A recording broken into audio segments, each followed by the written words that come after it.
Hello, everyone, and welcome to this exchange talk called Performing Matrescence. My name is Vojana Jankovic. I'm a lecturer in contemporary performance practice at the Royal Conservatory of Scotland. Thank you so much for joining us this evening. I'm going to start the introductory bit, which is my job, with the awareness that maybe some people will join us as I do so. Before I do, a content warning that the talk this evening makes reference to experiences of pregnancy loss and infertility, and there's a tiny little bit of swear words which are a citation of artistic work, in case there are any children watching with you this evening. Our exchange talk tonight is by Dr. Laura Bissell, who is an Athenaeum Research Fellow and lecturer in contemporary performance at the Royal Conservatory of Scotland. Laura is author or editor of Performance in a Pandemic, Making Roots, and Bubbles, Reflections on Becoming Mother. And her research interests include technology, ecology, interdisciplinarity, matrescence, feminism, and performance and journeys. She is currently writing a monograph on matrescence and performance and co-editing the International Journal of Performance Art and Digital Media Special Edition, Matrescence and Media. Laura's exchange talk today, as I mentioned, is entitled Performing Matrescence. And so I'm going to just read a brief introduction. Matrescence, the time of mother becoming, describes the physical, psychological, and emotional changes that occur. Is matrescence both a becoming and an unbecoming? How do mother artists who make autobiographical performance grapple with ambivalent experiences of motherhood? Performance can provide a space to rewrite myths of motherhood, asking whose experiences remain unseen or are deemed unstageable, and who gets to claim the term matrescence at all. Challenging complex and disparaging representations or the erasure and invisibility of experiences of matrescence altogether, as in pregnancy loss and infertility, contemporary artists working in the field of performance use their live bodies to subvert dominant images of conventional myths of motherhood. In this exchange talk, maternal bodies, which have been variously depicted as monstrous, grotesque, feral, abject, and uncanny, are reconsidered, reclaimed, and reimagined for examples of performances created by contemporary artists. Using strategies of mimesis, liveness, embodiment, relationality, and performativity to render their own bodies, these artists explore historically pejorative theoretical concepts and aesthetics in new feminist way. For my own addition to this, I want to say that I only discovered the term matrescence when I discovered Laura's work, and it was the term that I was looking for because I had gone for the process of mother becoming, and it was a definite stage in my life that I didn't know had a name, but it definitely needed one, and that in absence of support structures in usual places, I actually did go to performance practice to work my way through. So I'm very excited to hear this talk. A bit of housekeeping before I hand over.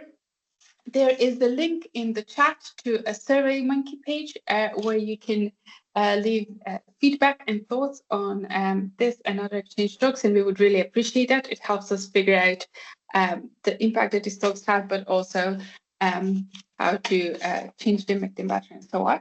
And the other thing is to say that you can use the chat function to leave your questions for Laura throughout her talk.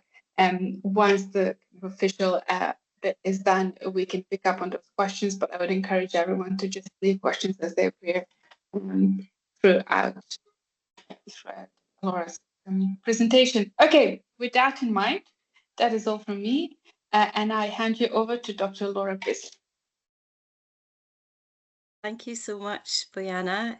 Thanks also to Shilpa, who is putting things in the chat. And thank you all for coming this evening. I'm going to share my screen, hopefully. No, that's not the one. There we go. So hopefully you will be able to see some slides. So as Boyana said, do let us know in the chat if there's anything, anything that occurs in terms of technology that we need to know. So first of all, thank you so much for the invitation to deliver this exchange talk on performing matrescence, where I'm going to share some of the research I've been undertaking as I've worked on a monograph for Intellect. The book is called Becoming and Unbecoming, Performing Matrescence, and I analyse contemporary performances and artworks with the aim of expanding understandings of matrescence, what it is to become a mother, how mothers have been excluded from various canons of performance, and who is actually able to claim the term mother. It is 6 p.m. on a Monday, so right in the middle of what both writer and curator Hetty Judah, who has written extensively on motherhood and art, refers to as the witching hours, and as artist Lynn Liu, who I'll speak about later, also acknowledges as the trinity of dinner, bath and bedtime. But this is being recorded, so will hopefully be accessible for those with caring responsibilities to watch online at another time if they wish.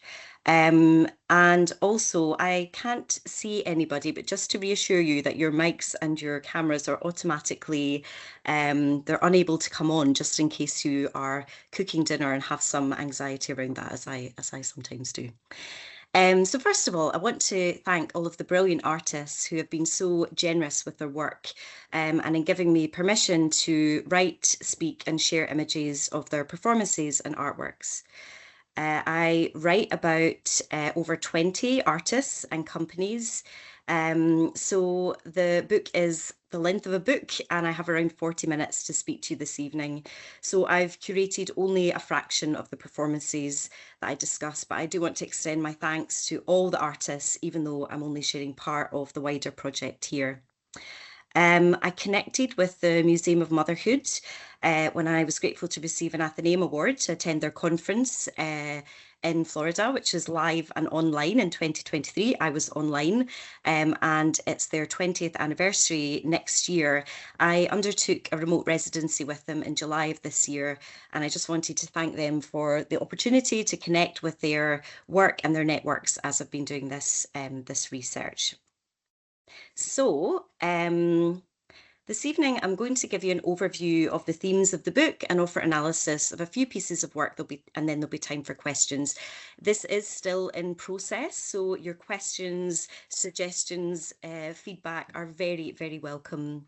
I'm writing from my subject position as a white researcher and educator in the field of performance based in Scotland, as a woman and as a mother. This book is not about my matrescence. I did publish a memoir in 2021, Bubbles, Reflections on Becoming Mother, which was about my pregnancy, childbirth, and my experience of parenting in the pandemic. But this book, Becoming and Unbecoming, Performing Matrescence, which tonight's talk is based on, is an exploration of how dominant notions of what it is to become a mother are ready to be reconsidered, recontextualized, and rewritten. And I argue that contemporary performance artists are beginning to rewrite myths of motherhood, challenging which mothers' stories have been represented through performance and whose remain unseen or deemed unstageable. I was privileged to undergo matrescence in the context of a country which has a devolved National Health Service and which provides statutory maternity pay and some childcare provision. Unlike many mothers around the world, my experience was not adversely affected due to poverty, war, structural racism or discrimination. I've taught contemporary performance for nearly 15 years and only when becoming a mother realised that despite teaching both feminism and autobiographical performance, I have rarely included the work of mother artists. And apart from Bobby Baker's drawing on a mother's experience from 1988, which I learned about at university, I had hardly seen any work about being a mother. So this feminist blind spot around matrescence is not uncommon, although there is a vast amount of work now happening in this area thanks to mother artist scholars, as I'll discuss. And my current work seeks to address this omission of works exploring lived experiences of mothers and those exploring the maternal by taking what Andrea O'Reilly describes as a matricentric feminist approach, emphasising that the category of mother is distinct from that of woman and that there are specific oppressions and challenges that mothers face. I take an intersectional feminist approach, but heed Ashley Christopherson and Akwigo Emejulu's warnings about intersectional feminism can be based on the assumption that feminism is white. So, matrescence, the time of mother becoming, and yeah, it feels like there's a little bit of zeitgeist about this word just now, and certainly having been talking to a lot of mothers and mother artists, as you were saying, Boyana, a sense of how useful this word actually is in helping to understand and frame experiences. So the term matrescence, the time of mother becoming, was coined by anthropologist Dana Raphael in 1975, describes the physical, psychological and emotional changes when one becomes a mother. Lucy Jones, in her excellent book Matrescence, which came out last year, notes that unlike many cultures, which treat becoming mother as a major traumatic life crisis with special social rites and rituals, Western societies had been failing to recognise matrescence as a major transition, a transition that involves a whole spectrum of emotional and existential ruptures, a transition that can make women ill, and a transition in which the mother, as well as the baby, could be celebrated. She says we had been failing to take care for mothers or for one another very well at all. So I use the term rather than referring to childbirth, as not all people who become mothers give birth. And as Simic and Underwood Lee, whose extensive work in the fields of maternal performance has partly inspired my own project, they acknowledge the terms maternal and motherhood have the potential to essentialize and ostracize. Helen Sharman writes in her recently published Political History of Motherhood, Mother State, not all maternal stories begin in the womb. Mother is not a category limited only to those who have given birth to a child. Same-sex couples, trans women or non-binary people, mothers who adopt a child or use a surrogate may not go through the physical act of childbirth but can experience matrescence. And neuroscientific research on humans illustrates that caregiver brains experience significant plasticity even without the experience of pregnancy. While some advocate for using parent rather than mother, I do use the latter term not to essentialise the gender of the caregiving, but to acknowledge the history and lineage of the work of those who birth and who have provided primary care to infants and children. I follow Sarah Ruddick, who honours the fact that throughout most of history, women have been the mothers, but I also adopt her conceptual separation of birthing labouring from mothering. Ruddick argues to claim a maternal identity is not to make an empirical generalisation, but to engage in a political act. And I am concerned with the political act of representing matrescence. And the artists that I discuss use autobiography, a range of kinds of autobiography with various abstractions. So things like autofiction, personal reflection, autobiography and autoethnography in various mediums, including contemporary performance, dance and live art to perform their matrescence. So I was curious, when you become a mother, is matrescence also an unbecoming?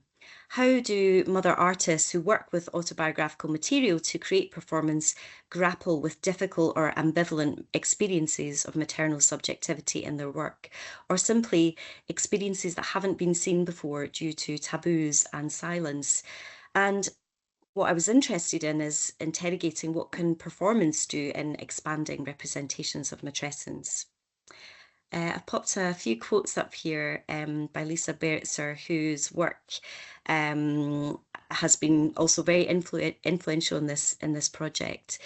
She talks about the self budging up to make room for another and this radical change.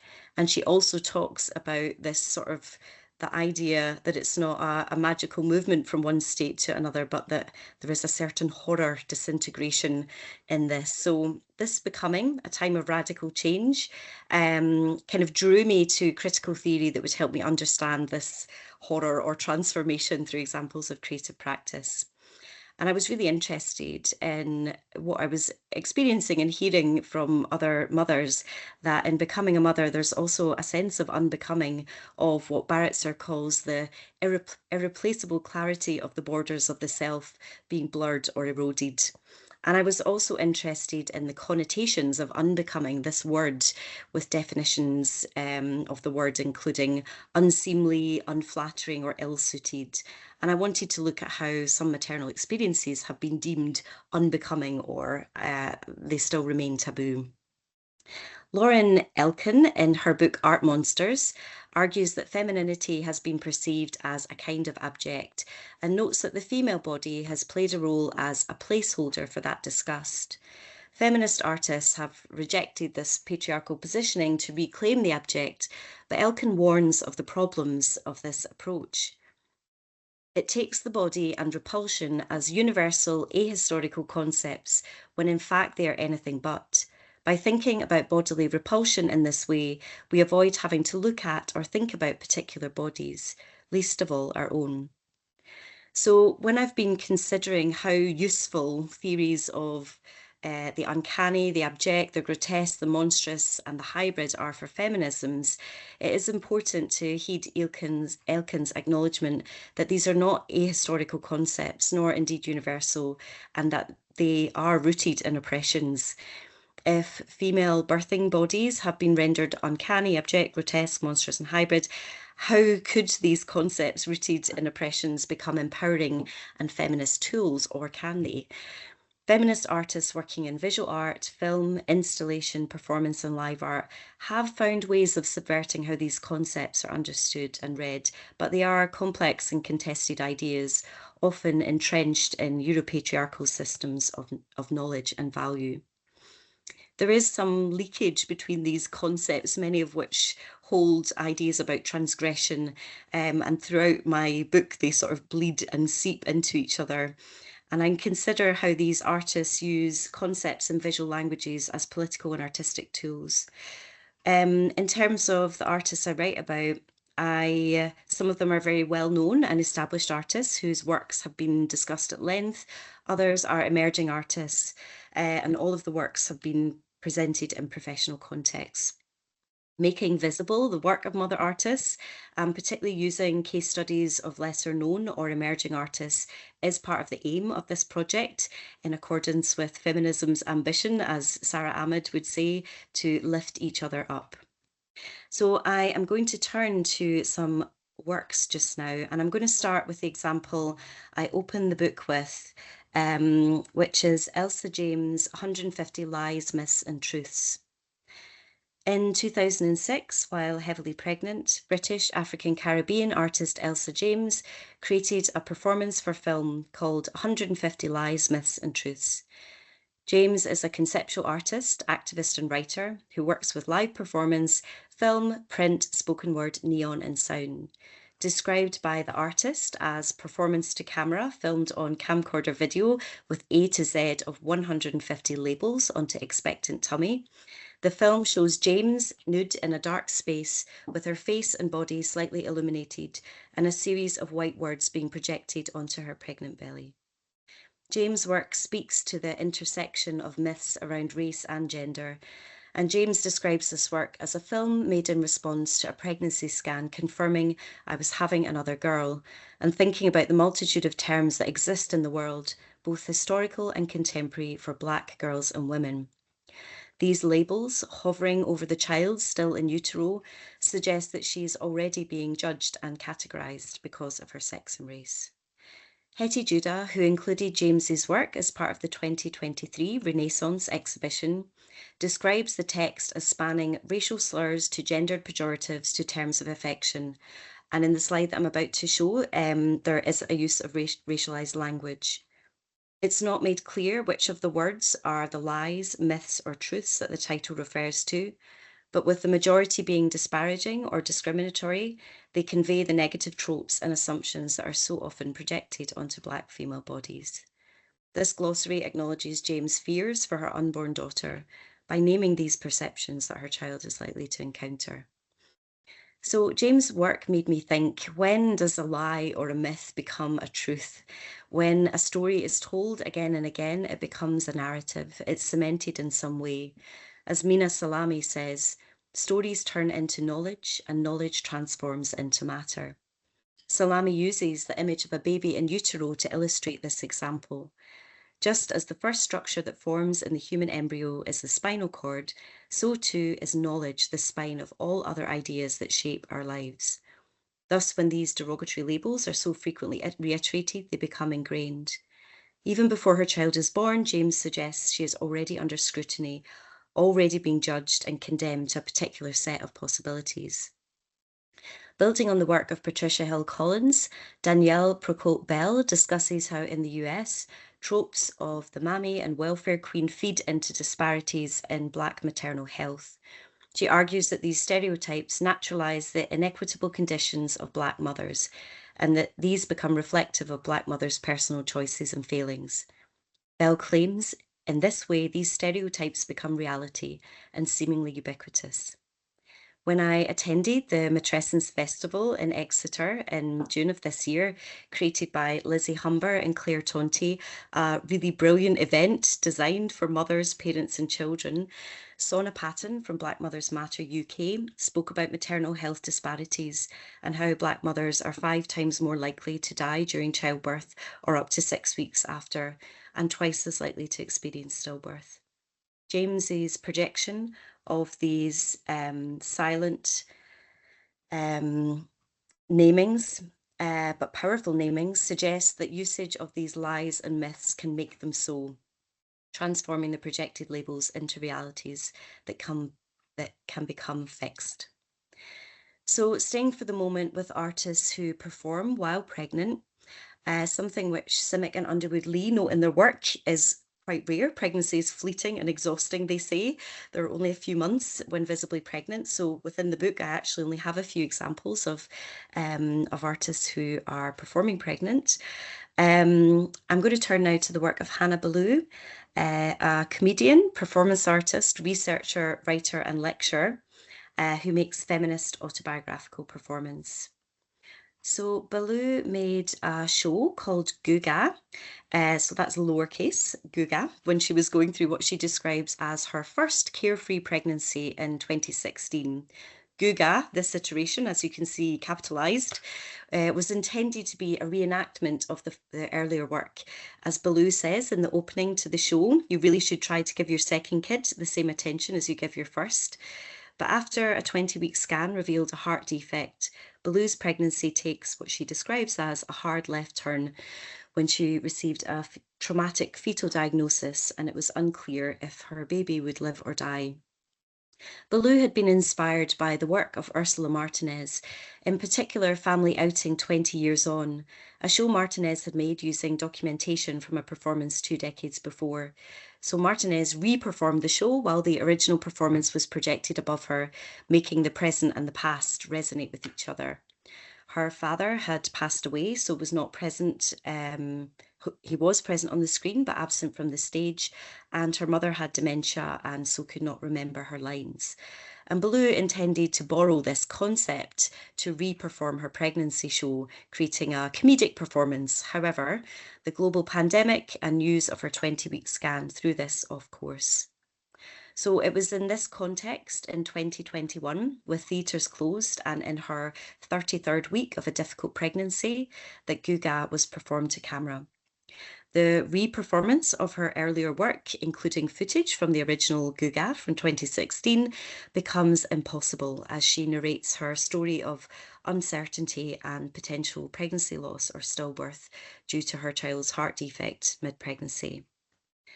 The show opens with black and white footage of 2016's Guga. Ballou is rolling a ball while pregnant with a tiny dog, her pug Nigel, in shot. She enters the performance space in a leopard print bikini and with a red bow in her hair to Salt and Pepper's Push It.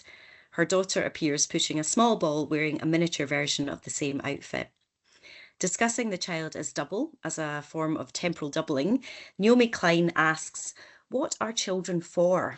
Are they their own people and our job as parents is to support and protect them as they find their path? Or are they our appendages, our extensions, our spin-offs, our doubles to shape and mould and ultimately benefit from? Here Ballou playfully performs alongside her mini-me, drawing explicitly on this idea of the child as double. The comic tone is set by Ballou initially. Don't worry if you didn't see Guga 1, it all turned out okay. Not only did I successfully expel her from my vagina, I've also kept her alive for almost 5 years. She looks at her daughter. You're welcome. So instead of a parody of the gender reveal party that she staged in the 2016 performance, In the 2021 performance, Baloo dons safety goggles and pulls a red balloon from her bra and blows it up. It forms the shape of a heart and then it pops. She pulls another balloon, blows it up. This pops too. Baloo whimpers. She takes the third balloon. Her breath is wavering. She pulls out a fourth balloon and blows it up, her belly moving with the exertion. Her daughter performs the role of doctor as Baloo restages her 20-week scan, and she lies back as her daughter uses a mic to mime performing an ultrasound on her. As her daughter hands her the mic, Baloo makes sounds of explosions described as word bombs.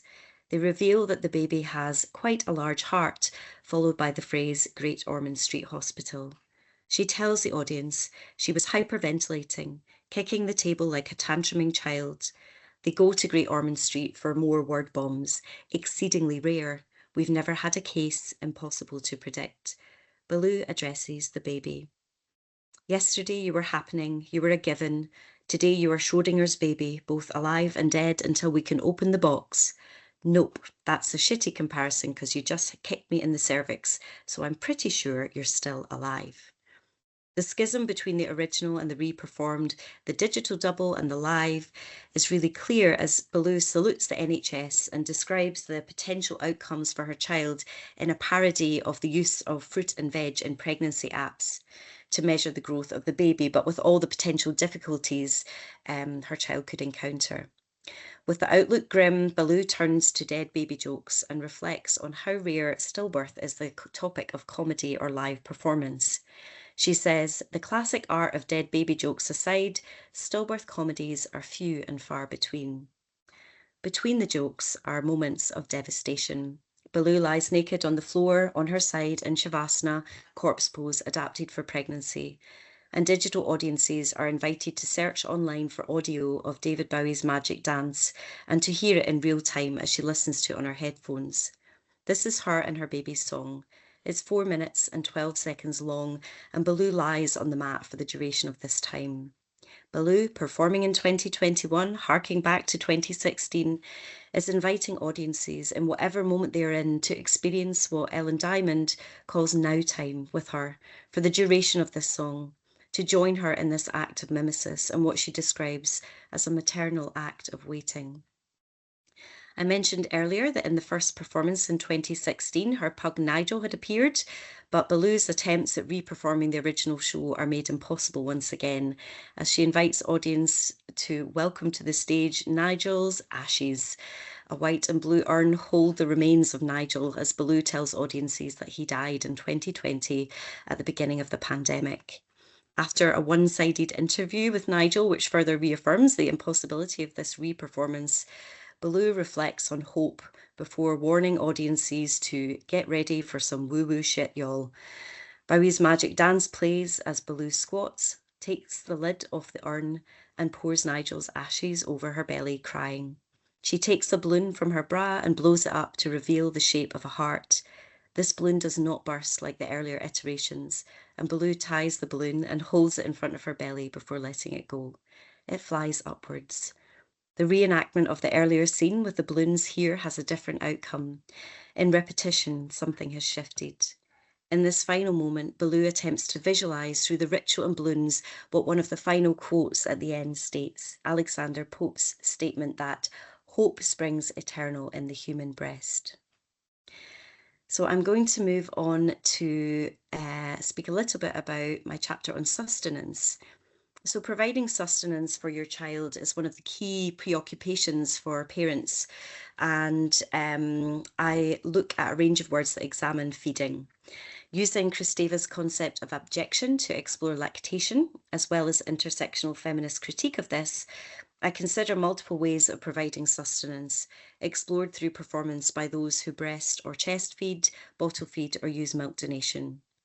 Drawing on Astrida Nemenis's analysis of how the intercorporeal flows of breast milk are a matter of privilege and racialized reproductive politics, I discuss Lynn Lew's On Mother's Milk and Kisses Fed, Angela Beeler with Michelle Temple and Elizabeth Press, EPs, A Drawing Out, Lactation Orchestration, Sarah Sudhoff's Supply and Demand, Angemozo Ze Mabekoro's Pieta, The Hammer, Mother and Child, Patty Chang's Milk Debt, and Jess Dobkin's The Lactation Station Breast Milk Bar, and For What It's Worth. All of these works are exploring the relational, social, physical, economic, durational elements of providing sustenance.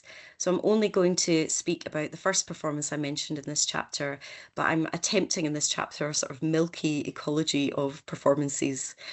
So Lynn Lu's On Mother's Milk and Kisses Fed was presented at the Art Nomad International Meeting of Performance Art in Canada in 2013. Lu has spoken about how her lactating breasts serve as material or as the central prop in this work where she toured without her child. She shared her pumped milk with those who needed breast milk so that nothing went to waste, as she describes it. This performance installation draws on the historical association between breast milk and blood, which Joanna Wolfarth acknowledges in Milk, Her Intimate History of Breastfeeding. The phrase blood, sweat and tears is often used to describe the effort of doing something, the cost of an action measured in bodily fluids. Here, Lu's milk becomes blood as it is drawn from her, perhaps suggesting that the process of providing sustenance for her child is sucking the lifeblood from her. Lu's baby is not in the space with her, although did appear in an earlier work, Adagio, at the Perth Institute of Contemporary Arts in Australia. And Lu has spoken about how she ended this performance earlier than she intended due to audience responses to her baby crying in the space and the sense of judgment of her as a mother in this moment of performance. The title of the work, On Mother's Milk and Kisses Fed, conveys the care and love, the act of suckling as a kiss, while the image of red splattered liquid beginning to pool at the artist's feet implies a hurt or violence. The red seeds are from the Adenanthera pavonina tree native to tropical regions. In Mandarin, the seeds are called seeds of longing and are also colloquially called love seeds, which locals gather from beneath the trees and gift to their loved ones. The texts that Lu is reading out are citations from writers and thinkers on nursing, and they move from joyful and idyllic moments to harsh and raw realities of the physical experience. By situating her lactating body in opposition to a block of melting ice, both of them leaving blood-red traces on the floor of the performance space, Lu's work draws attention to time. The incessant noise of the breast pump meters out the extraction of the artist's milk, while the melting of the ice occurs slowly, inaudibly, and almost imperceptibly. Lu's readings from Suzuki, Balzac, Dostoevsky, Kundera, Darwin, Freud, and others include largely male writerly and critical perspectives on breastfeeding or being breastfed. The excerpts, which are described by Lu as writings on nursing, gleaned from literature through the ages, disclose whose thoughts on this have been documented and prioritised, according to Lu, men who knew nothing about the lived experience of breastfeeding. So the final text is from Mary McCarthy's novel The Group, and it is, so far nursing, like most of sex, was an ordeal she had to steel herself for each time it happened, by using all her willpower and thinking about love and self-sacrifice. So images of ice melting can't help but evoke for me thoughts of environmental crisis. Heeding Haraway's provocation to make kin, not babies, in the face of climate crisis, some artists are making the decision to not bring a child into the world despite the desire to be a mother, and grieving the loss of an experience of pregnancy or motherhood. And I discuss Althea Young's The Dreaming in light of this, and also Paul Varchak's The Baby Question, which explores societal pressure to have children, and kind of ends on exploring speculative feminist reproductive futures. But one of my key concerns in writing this book was to expand experiences of matrescence beyond what have been considered as traditional or conventional motherhoods, including experiences which do not result in the birth of a child. People who have gone through an abortion, pregnancy loss, stillbirth, and infertility experience distinct forms of matrescence, as do those who perform maternal care and feel maternal love towards one who's not a biological child via adoption, fostering, as a few examples. So I've been questioning, at what point does one become a mother? Indra Wilson's Float explores the experience of pregnancy loss as a young genderqueer person. Dressed in a silver spacesuit and entering to Strauss's Thus Spoke Zarathustra, notably the opening theme for 2001: A Space Odyssey, Wilson shares their childhood fascination with space.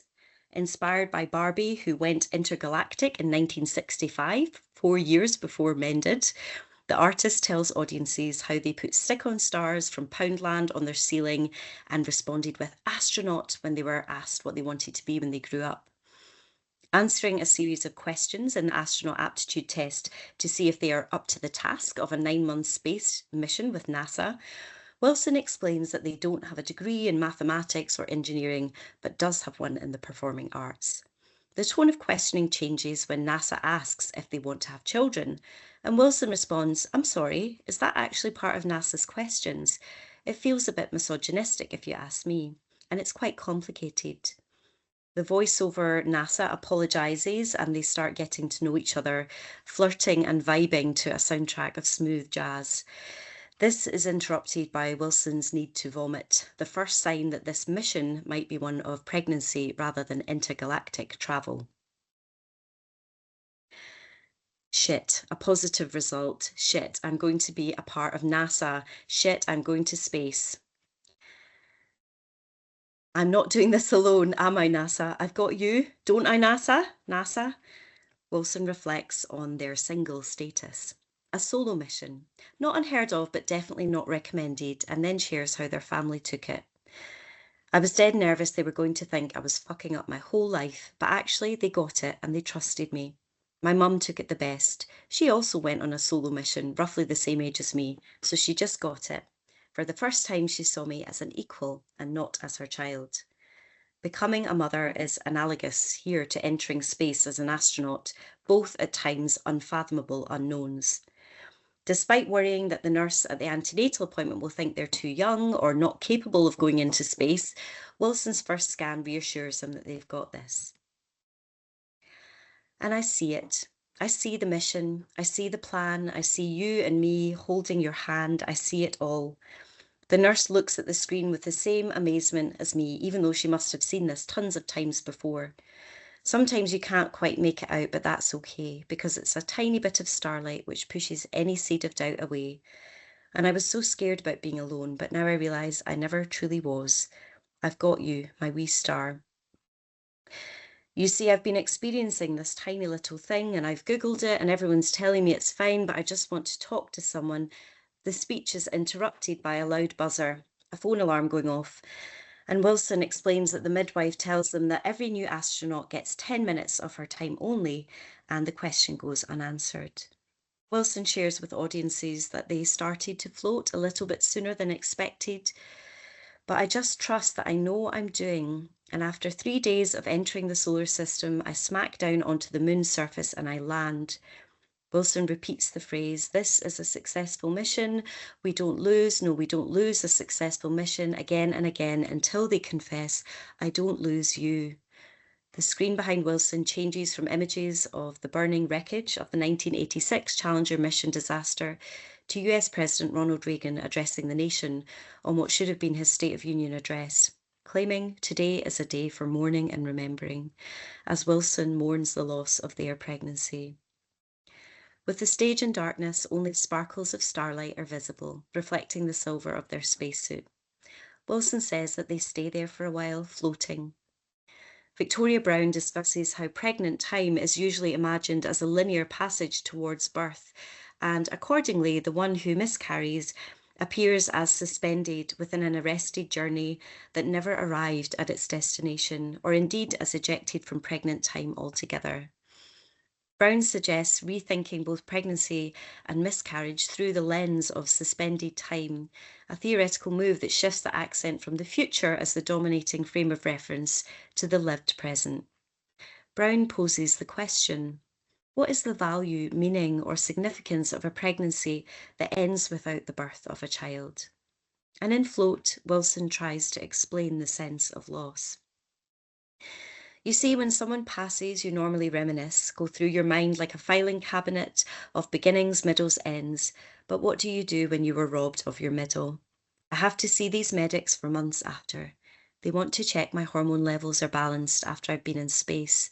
And it's the same old thing. They see that I'm floating, they tell me there's nothing they can do, and they send me on my way. I can only get support after 3 failed missions in a row. This reference to support that can be accessed only after 3 pregnancy losses is notable. Wilson comments on how, as a young, single, genderqueer person, their loss is treated differently and less seriously. Psychologists Alicia Rose and Melissa Oxlade discuss how LGBTQI+ people experiences reflect how normative understandings of what constitutes legitimate loss often excludes pregnancy loss, leading to a lack of support being offered and internalized disenfranchisement from grief. Kenneth Doka coined the term in 1989 to describe some forms of grief, losses, and grievers who are stigmatized, minimized, or rendered invisible because they fall outside of a set of normative boundaries. Wilson puts the helmet that their scan had been projected onto into a box and closes it. The memories folded away but still present. Doka's disenfranchised grief has also been used in studies of infertility as well as pregnancy loss. In September, I attended the symposium Picturing the Unseen, Grief and Labour in and Out of Motherhood, curated by Sally Butcher, Heta Judah and Melanie Stidolf at the MAC in Birmingham, while Hetty's Acts of Creation exhibition was on. I was lucky enough to meet Holly Slingsby, who was sharing her work Holding Shards as part of the event. Holly Slingsby's artworks, including video, performance and painting, frequently explore her experiences of infertility, what she describes as unheard songs. Slingsby frequently uses religious iconography and images in her work. Hymn to the Hidden Mother in 2016 was a performance to camera filmed in Edessa in northern Greece, in which she performed in the site of ancient ruins where the goddess called Ma was venerated as a sacred or pseudo-sacred space. Slingsby describes performance as a way to activate a space and compares this to the process of IVF, of gametes in the lab waiting to be activated and come alive.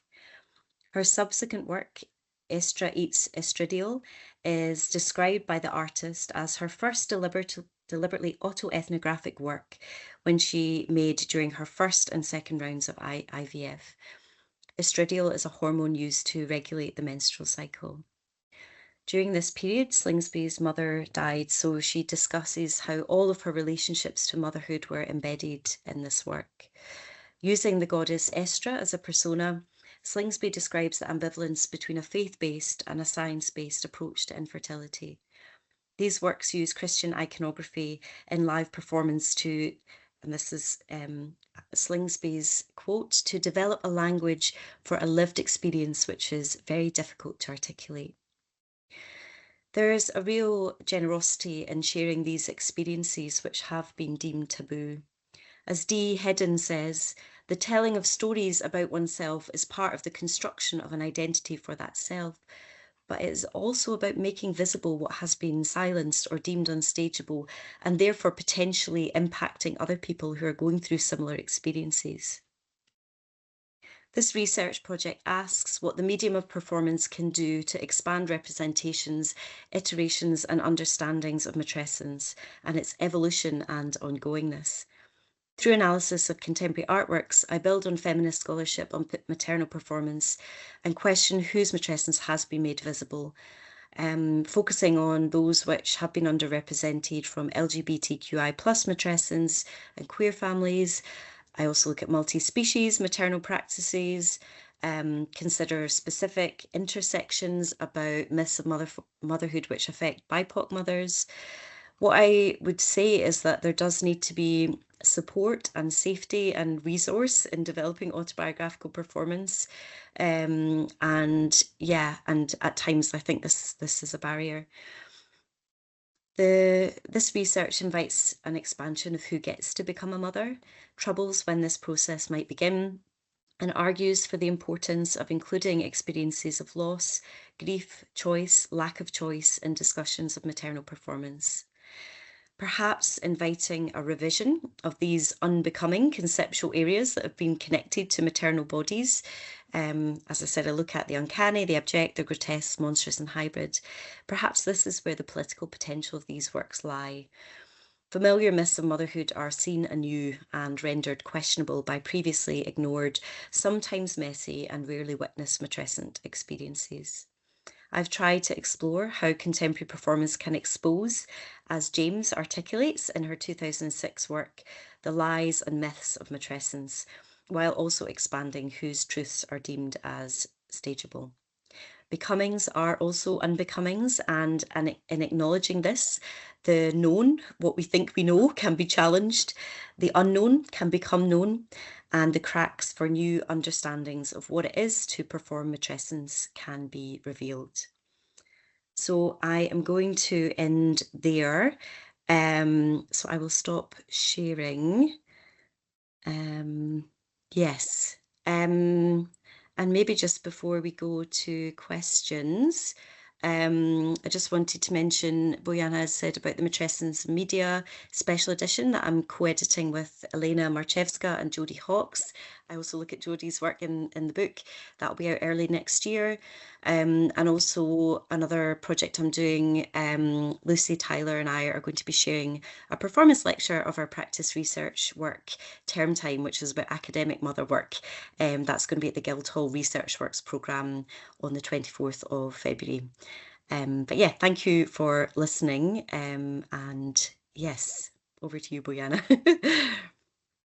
Thanks so much for that, Laura. So yes, there is another invitation in the chat for any of your questions or thoughts.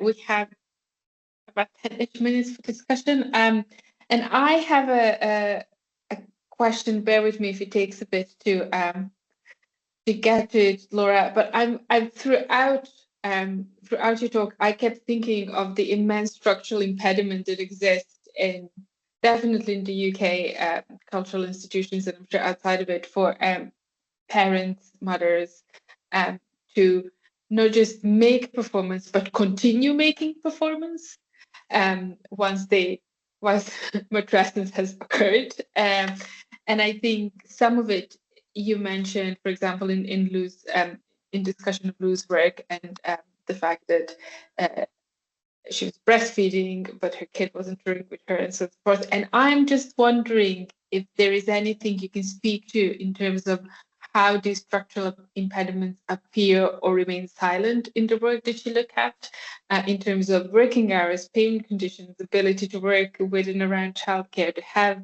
kids, or anything else to get support for loss, and so on, and everything else that is backed into matrescence.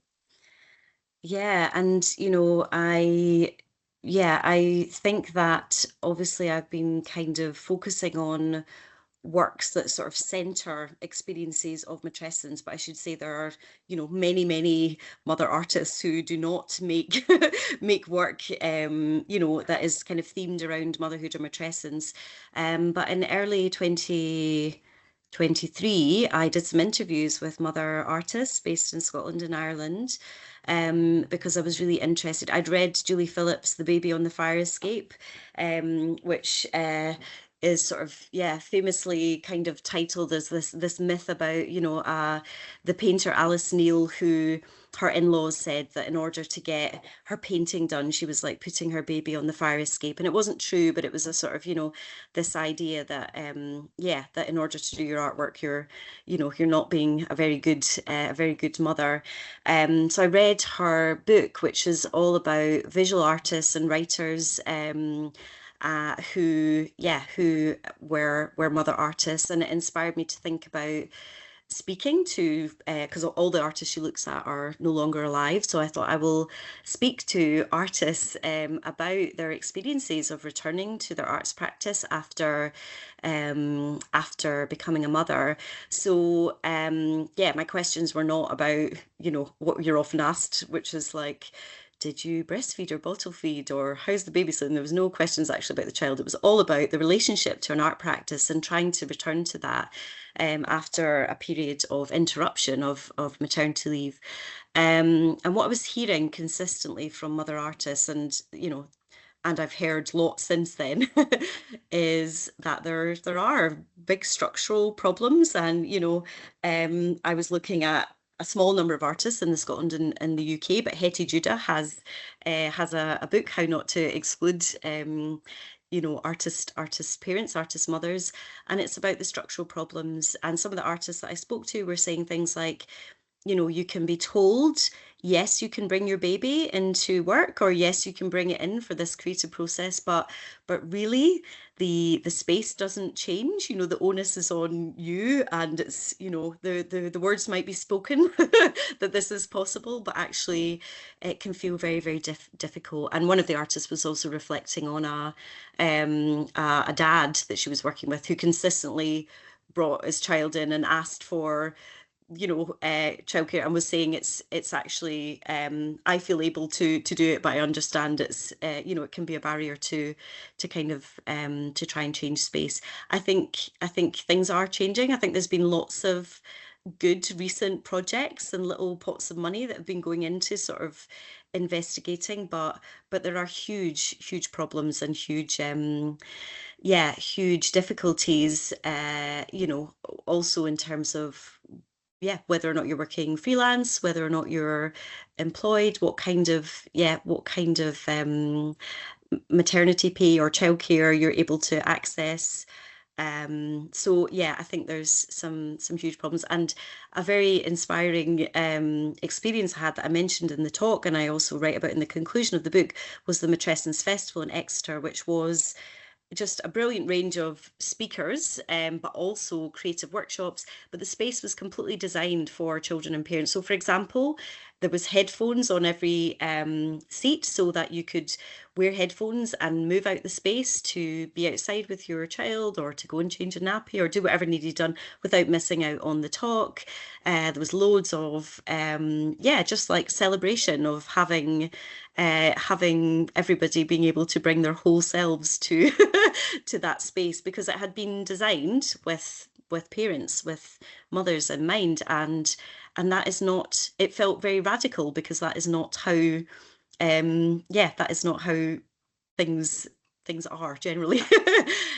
So yeah, I would say, and again, there's huge differences depending on the kind of context, but yeah, overwhelmingly the things I was hearing from those mother artists were support, childcare, time, needing, just needing there to be more childcare, more sort of more structural support for that.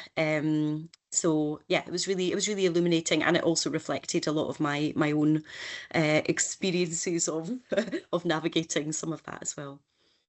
I think it'd be fascinating to also. I would be very fascinated to ask other fellow mother artists how their aesthetic has changed as a relation of all of these structural pressures, where you have to work in very different ways suddenly. Okay, on to the questions. So Maria had a question here in the chat. If you could talk a bit about how matrescence art can push back at the current troubling misogynist tendencies like the ones seen in the recent US. Yes. Yeah, I mean, I saw Hetty Judah speaking, and I keep mentioning Hetty Judah, but she's done some brilliant work.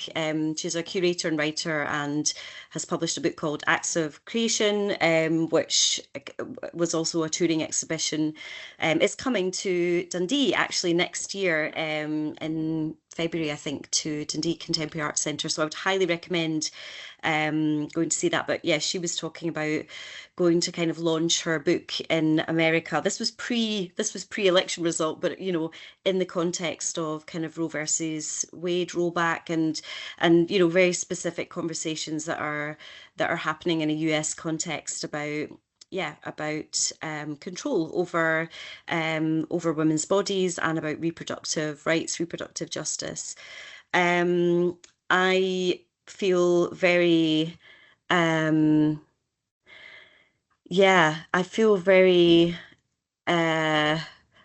feel very upset by lots of the messaging, and I think in terms of the misogynistic tendencies, absolutely. Also very concerned on a environmental, level of just what people's concerns are when they're voting. How can matrescence art push back? I mean, I think by continuing to foreground lived experiences of mothers, because again, I think, I've not really mentioned I've not mentioned everything here, but there's works that I discuss that also think about and present, postnatal depression, postnatal psychosis, infant illness, all of these things that are just not really kind of visible. So I think by finding ways to stage it, there can be some pushback. I also think performances of the body and has a unique it has, well, for me, has a unique power in communicating lived experiences of bodies that are maybe not always seen in other forms of media, and also an activist lineage and history. And I think that I've been talking about sort of matrescent art within theatre settings, but of course, I would also think about protest movements and activist movements as being very important elements of matrescence art that can be activated, I think, in times of crisis, which I think is what we're in now. I think somewhat in relation to what you were just saying there, maybe we can wrap up with Florence' question here about how the artists describe the role of the body in their practice, if they use the body more or less in their practices after matrescence, so in different ways than before. If you had any reflections on that change of relationship to the body. Yeah, I mean, I think talking to those artists and also kind of looking at some of the works I've discussed, you know, there's been a newfound curiosity in the body for some artists that go through, that are going through sort of pregnancy, and lots of sort of, artistic and research interest in exploring it. And certainly that's what happened for me. It's opened up a huge amount of questions about not just the experience, but as I've been talking about, all of the interconnected sort of political and social and structural things around that.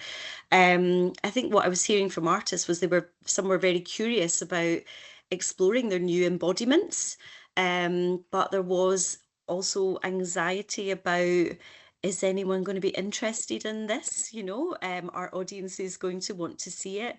And I would say thanks to, lots of kind of recent interest in this area and expansion of, moving beyond the kinds of maternal experiences that have been represented until now, that have been staged until now, which have often been kind of white, heterosexual, non-disabled, experiences of mothers where their pregnancy results in the birth of a healthy child. There's been a huge kind of expansion and critical interest in it. So I hope it's of interest to audiences. As I said, I've been working with Lucy Weir, who's kindly been reading all of this draft book, who's looking at the kind of canon of like extreme sort of performance art and bodily performance, and looking at kind of this sort of masculine history of bodily performance art. And it's a very extreme experience that is not really being considered in that canon of performance art until sort of recent scholarship. And I mentioned Simic and Underwood Lee and their work in maternal performance. So I think that was what I was hearing. There was a sort of worry that people would be interested in this kind of embodied experience. But yeah, certainly lots of curiosity about what the new embodiments might bring. Thank you so much. Okay, regretfully, we're going to have to wrap it up there. So thank you so much, Laura. That I definitely am going to make my way to performing bedtime with some new and different thoughts. So thank you so much for that. I want to also thank Shilpa T. Highland, who is the Exchange Talks coordinator and who's been behind the scene organizing everything. And I have two bits of information, one ask and one information actually for everyone. The first one is there is once again that SurveyMonkey link, so please do leave us some feedback so we can continue to do these exchange talks and evolve them.